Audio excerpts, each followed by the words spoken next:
السلام علیکم جی، کیا حال چال ہے؟ امید ہے میری تمام بہنیں ٹھیک ہوں گی۔ آج میں جو ناول پڑھنے جا رہی ہوں اس کا نام ہے گول روٹی۔ بہت ہی اچھا ناول ہے، امید ہے آپ کو ضرور پسند آئے گا۔ چلیں جی، میں پڑھنا سٹارٹ کرتی ہوں۔ فروا گہری سوچوں میں گم سر جھکائے میز کی سطح نہانوں سے کھرچ رہی تھی۔ وہ بہت الجھی سی دکھائی دے رہی تھی۔ ثانیہ نے اسے پریشان دیکھا تو پوچھے بنا نہ رہ سکی، کمال کہاں ہے؟ آج کل آفس نہیں آ رہا؟ خیریت تو ہے؟ مجھے خبر نہیں، اس نے بہت آہستہ سے کہا۔ تمہیں خبر ہونی چاہیے، ثانیہ نے اس کے چہرے کا جائزہ لیتے ہوئے گہرے لہجے میں کہا۔ اگر مجھے معلوم ہوتا تو بتا دیتی۔ حیرت ہے تمہیں معلوم نہیں؟ فروا ارسلان جو ان کے قریب بیٹھا اپنے کام میں مصروف تھا، ان کی باتیں سن کر رہ نہ سکا۔ اس نے مینیہت لہجے میں اسے کہا، تم کہنا کیا چاہتے ہو؟ فروا نے ذرا تیکھے لہجے میں پوچھا۔ کچھ نہیں، اس نے مسکراہٹ روکتے ہوئے کہا۔ کافی دن نہیں ہو گئے کمال کو آفس سے غیر حاضر ہوئے؟ ہاں 2 ہفتے ہو گئے ہیں، کہہ کر گیا تھا کل آ جاؤں گا، پھر لوٹا ہی نہیں۔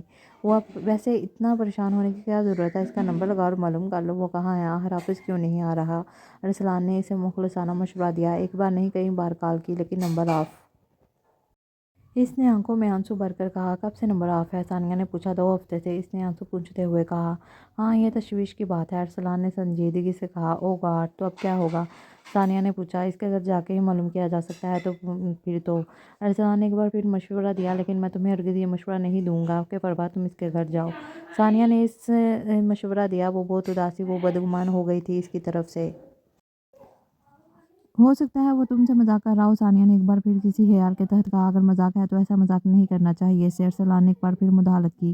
ہو سکتا ہے کوئی وجہ ہو، ثانیہ نے اسے تسلی دینے والے انداز میں کہا۔ کم از کم اطلاع تو کر سکتا تھا۔ میرا خیال ہے وہ جان بوجھ کر ایسا کر رہا ہے، ارسلان نے گہری سوچ میں ڈوبتے ہوئے کہا۔ یہ بتا سکتی ہو وہ تم سے کیا کہہ کر گیا تھا؟ فروا ارسلان اب سنجیدگی سے اس مسئلے کو ہینڈل کر رہا تھا۔ وہ اپنے گھر والوں سے رشتے کی بات کرنے گیا تھا، اگلے دن لوٹ آنے کا کہہ کر۔ اس نے لبوں کو دانتوں سے کاٹتے ہوئے کہا۔ اللہ کرے تمہاری ساری پریشانیاں دور ہو جائیں، لیکن مجھے یقین ہے وہ لوٹ کر نہیں آئے گا۔ جس نے 2 ہفتے سے ایک بار رابطہ نہیں کیا بلکہ نمبر آف کر دیا، ثانیہ نے صاف گوئی سے کام لیا تھا۔ ساری بات اس کی سمجھ میں آ گئی تھی۔ ہاں میں بھی ثانیہ کی بات سے متفق ہوں، اس نے جان بوجھ کر ایسا کیا ہے۔ ارسلان نے فروا کے اترے چہرے کو دیکھا۔ اللہ کرے کچھ ایسا نہ ہو جو ہم سوچ رہے ہیں۔ ارسلان آفس کے کام سے باہر آ گیا اور ثانیہ پاس کے بلاوے پر اسے پریشان نہ ہونے کی تلقین کرتی ہوئی چلی گئی۔ فروا نے آنکھوں سے بہتے آنسوؤں کو صاف کرنے کی کوشش نہیں کی۔ رونے سے کم از کم اس کا دل تو ہلکا ہو جاتا، اور پھر وہ ہاف لیو لے کر گھر چلی آئی۔ ان کی قربت اور وابستگی سے سارے آفس والے واقف تھے، اور یہ بھی کہ دونوں بہت جلد شادی کا ارادہ رکھتے ہیں۔ ارسلان اور ثانیہ کے اندر خطرے کی گھنٹی بج گئی تھی، مگر پھر بھی انہوں نے اسے تسلی ہی دی تھی۔ گھر آ کر وہ لیٹی تو آنکھ لگ گئی۔ سو کر اٹھی تو اس نے کمال کا نمبر ملایا۔ بیل جا رہی تھی اور تیسری بیل پر کال ریسیو کر لی گئی۔ دوسری جانب نصرانی آواز ابھری تو اس نے پوچھا، کون؟ میں مسز کمال بول رہی ہوں۔ اسے لگا وہ بہت بلند عمارت سے گر گئی ہو۔ اس نے کمال کی محبت کا ہاتھ تھام کر صدیوں کا سفر طے کیا تھا۔ وہ شب و روز کی قید سے آزاد ہو کر اس کے ساتھ چلتی رہی تھی۔ وقت گزرنے کا پتہ ہی نہیں چلا۔ اس کٹھن وقت میں وہ بہت تنہا ہو گئی تھی۔ وہ کسی سے بھی تو اپنے دل کی کیفیت بیان نہیں کر سکتی تھی۔ کیوں دھوکہ دیا تم نے کمال؟ آخر کیوں؟ کیا تم سوچتے تھے مجھے پتہ نہیں چلے گا؟ بے خبر رہوں گی؟ اس کی آنکھوں میں آنسو تھے، لیکن انہیں اس نے بے دردی سے پونچھ ڈالا۔ وہ روک کر خود کو کمزور ظاہر نہیں کرنا چاہتی تھی۔ ایک طویل خاموشی اس کے اندر پروان چڑھنے لگی۔ اس خاموشی کو امی نے توڑا۔ فروا تمہاری طبیعت تو ٹھیک ہے؟ تم اتنی خاموش بیٹھی ہو؟ جی ٹھیک ہوں امی، بس یوں ہی بیٹھی ہوں، اس نے مری مری آواز میں جواب دیا۔ فروا بیٹی میں اب تمہارے فرض سے فارغ ہونا چاہتی ہوں۔ ایک تو میری طبیعت ٹھیک نہیں رہتی، بیوہ اکیلی ماں کب تک تمہارا آسرا بنی رہے گی؟ تم اپنے گھر بار کی ہو جاؤ تو میری پریشانی بھی ختم ہو۔ انہوں نے بیٹی کی پرورش شہزادیوں کی طرح کی تھی، کوئی تشنگی نہ رکھی تھی۔ اب جبکہ دوسرا سال تھا، اسے ملازمت کرتے ہوئے کچھ اچھے رشتے آ رہے تھے، وہ اس کی شادی کرنا چاہتی تھی۔ وہ اپنی زندگی میں اسے اپنے گھر کا ہوتے دیکھنا چاہتی تھی۔ کچھ رشتے آ رہے ہیں تمہارے لیے، میں ان کو گھر بلانا چاہ رہی تھی۔ اگر تمہاری کوئی پسند ہے تو بتا دو۔ میں ان ماؤں میں سے نہیں جو بچوں پر اپنی مرضی ٹھونستی ہیں اور ان کے ارمانوں کا خون کر دیتی ہیں۔ اس نے لبوں کو بھینچتے ہوئے خاموش نگاہوں سے ماں کے چہرے کو دیکھا۔ ان کے چہرے پر اس کی خوشیاں دیکھنے کی آرزو تھی۔ اس کے اندر ایک دم سناٹا سا اتر آیا۔ وہ کیا بتاتی ان کو؟ جس کو وہ بتانا چاہتی تھی وہ تو دھوکے باز نکلا تھا۔ اس پل اس کی آنکھوں میں نمکین پانی ابھرا، مگر دوسرے ہی لمحے اس نے وہ نرم گرم پانی اپنے اندر اتار لیا۔ فی الحال امی، فی الحال میں شادی نہیں کرنا چاہتی، جب کرنی ہوگی تو آپ کو بتا دوں گی۔ اس سے پہلے کہ اسے کوئی سوال کرتی، وہ اٹھ کر اندر چلی آئی تھی اور وہ اس کی پشت کو دیکھتی رہ گئی۔ 6 ماہ ہوئے تھے اسے جاب کرتے ہوئے جب کمال کی اپائنٹمنٹ اس کے آفس میں ہوئی۔ दोनों में दोस्ती हो गई और एक दूसरे के बहुत करीब आ गए। दिन, हफ्ते, महीने, साल गुजरे, पूरे 2 साल। कमाल पहली नज़र में इसके हुस्न का शिकार हो गया था और फिर वो इसके हाथों में हाथ डालकर कितनी मंजिलें तय कर आई थी। लगता था अब हमेशा यूं ही साथ रहेंगे। वो घंटों बातें करते थे और आज जब खामोशी ने इसे अपने हिसार में ले लिया था तो हैरानी हो रही थी। इस वक्त करने को कितनी बातें होती थी और अपने पीछे मुड़कर देखने पर एक लम्हा ऐसा नजर नहीं आता था जो इनके बीच नाखुशगवार गुजरा हो। खुशियों के बक्कल मारे वो मोहब्बत भरे मासूम दिन, बच्चों की कलकारियों जैसे इस वक्त चारों और मोहब्बत ही मोहब्बत नजर आती थी। वो सोच भी नहीं सकती थी जिंदगी में कोई कमाल से भी ज़्यादा इसे चाह सकता है। तुम बहुत अच्छी लड़की हो, इतनी अच्छी कि मेरी सोचों से बढ़कर। कमाल के लहजे में बेपनाह मोहब्बत होती थी। इस वक्त ज़िंदगी के सब दरवाजे खुले थे मगर अब लगता था सब दरवाजे एक एक करके बंद हो गए थे। इसकी आंखों से नरम गरम पानी बह रहा था। कमाल का चेहरा आंसुओं के जजीरे पर धुंधला रहा था और वो इस पानी में डुबकियां खाती हुई इस जजीरे के किनारे तक पहुंचने की कोशिश में थी। इसके ख्वाब ताबीर पाने से पहले ही दम तोड़ गए थे और इसकी खुशियों के दिन तलू होने से कबल ही रात की स्याही अपने अंदर निगल गई थी। इसे लग रहा था कमाल के साथ ही ज़िंदगी ख़त्म हो गई है। वो ऑफिस जाने के लिए तैयार होकर निकली तो अम्मी ने इसे नढाल देकर तशवीश भरे लहजे में कहा, तुम्हारी तबीयत ठीक नहीं लग रही, आज ऑफिस से छुट्टी कर लो और मेरे साथ डॉक्टर के पास चलो। उन्होंने तशवीश भरे लहजे में कहा, जी फ्लू हो गया है। इसने नाक पर हाथ रखकर छींक रोकी। चेहरा भी सुर्ख हो रहा है, लगता है बुखार भी है। आज ऑफिस नहीं जाओ तुम, आराम की ज़रूरत है तुम्हें। बल्कि ऐसा करती हूँ, मैं भी आज छुट्टी कर लेती हूँ। आज किसी सूरत छुट्टी नहीं कर सकती अम्मी, क्योंकि बहुत ज़रूरी मीटिंग है। हाँ, जल्द आने की कोशिश करूँगी, आप परेशान ना हो, मैं डॉक्टर की तरफ होकर आऊँगी। इसने इन्हें तसल्ली देते हुए कहा और बोली, आप साथ चल रही हैं कि भी देर है? नहीं, तैयार हूँ, चलो।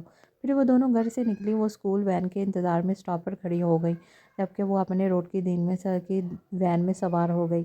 इसका जिस्म तंदूर की तरह तप रहा था और बदन में शदीद दर्द था, लेकिन वो हिम्मत करके निकल आई।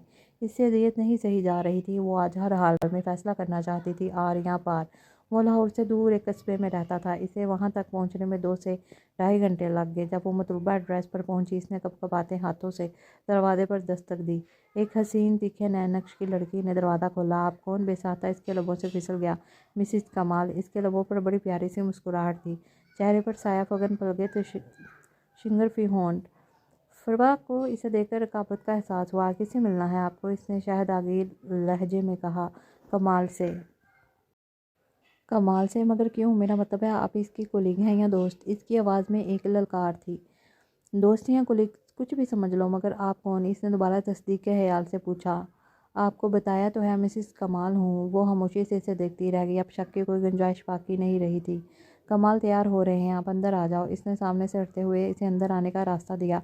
वो इसके कहने पर मरे मरे कदमों से अंदर दाखिल हो गई। इसका दिल तो चाहा कि वो वापस चली जाए कमाल से मिले बगैर, लेकिन वो इससे मिलकर इसे शर्मिंदा करना चाहती थी कि कमाल ने इसके साथ अच्छा नहीं। वो इसकी बीवी को बताना चाहती थी कि इसका शौहर धोखेबाज है। वो बीवी के होते हुए इससे इश्क बिगाड़ता रहा और इससे शादी का वादा करके घर वालों से बात करने का कहकर आया था। अंदर बैठे, मैं कमाल को बुलाती हूँ। वो फरवा को लिए ड्राइंग रूम वो फरवा को लिए ड्राइंग रूम की तरफ बढ़ी और वो दरवाजे से पलट गई। फरवा अंदर जाने के बजाय वहीं खड़ी होकर घर का जायजा लेने लगी। छोटा सा साफ सुथरा खूबसूरत घर था, हर शय से सलीका ज़ाहिर हो रहा था। कमाल, आपके ऑफिस से कोई लड़की आई है, आपसे मिलना चाहती है। मैं इसे ड्राइंग रूम में बैठा कर आई हूँ इससे मिलने। मेरे ऑफिस से? क्या नाम है इसका? मैं इसे ड्राइंग रूम में बैठाकर आई हूँ इससे मिले। मेरा ऑफिस से क्या नाम है इसका? इसने हैरत भरे लहजे में कहा। फरवाइश ने ज़ेरे लफ्ज़ दोहराया, फिर बोला, बेगम जानी, इसे फ़ौरन चलता करो। ये वही लड़की है जो मेरे पीछे पड़ी है, मुझसे शादी करना चाहती है। हालांकि मैं इसे बता भी चुका हूँ कि मैं शादीशुदा हूँ। मेरी बीवी बेहद अच्छी, नेक, शरीफ, पाकबाज औरत है, मगर फिर भी मेरे पीछे लगी है। इसकी वजह से तो मैं नौकरी छोड़कर आया हूँ और अब ये यहाँ भी पहुँच गई। बहुत ही घटिया औरत है। मैंने बहुत समझाया कि तुम्हारी माँ कभी शादीशुदा मर्द से तुम्हारी शादी नहीं करेगी, तो कहती है मैं कोर्ट मैरिज कर लूँगी। इसकी वजह से तो मैं बेरोज़गार हुआ हूँ और अब ये मेरे पीछे मेरे घर आ गई। लेकिन वो शक्ल से तो ऐसी नहीं लगती। इसकी बीवी ने कहा, इसकी मासूम सूरत पे ना जाओ, बहुत चालबाज औरत है।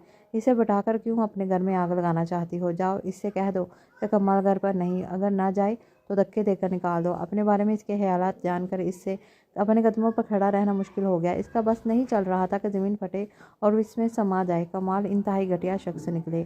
तुम जितना तुम्हारा ज़ाहिर अच्छा है, अंदर से तुम इतना ही बदसूरत हो। स्या दिल के मालिक, धोखेबाज, फरेबी, मकार, अपनी नेक, शरीफ, पाकबाज बीवी को भी धोखा देते रहे हो। बेईमानी, कमीने इंसान। इसने फरवा के लिए कितने गलत और घटिया अल्फाज इस्तेमाल किए थे। कमाल के लिए इसके दिल में एकदम ही नफरत की लहरें उभरी थी। वो इसे कोसते हुए बाहर निकल आई। अब इससे मिलने या कुछ कहने की कोई ज़रूरत नहीं थी।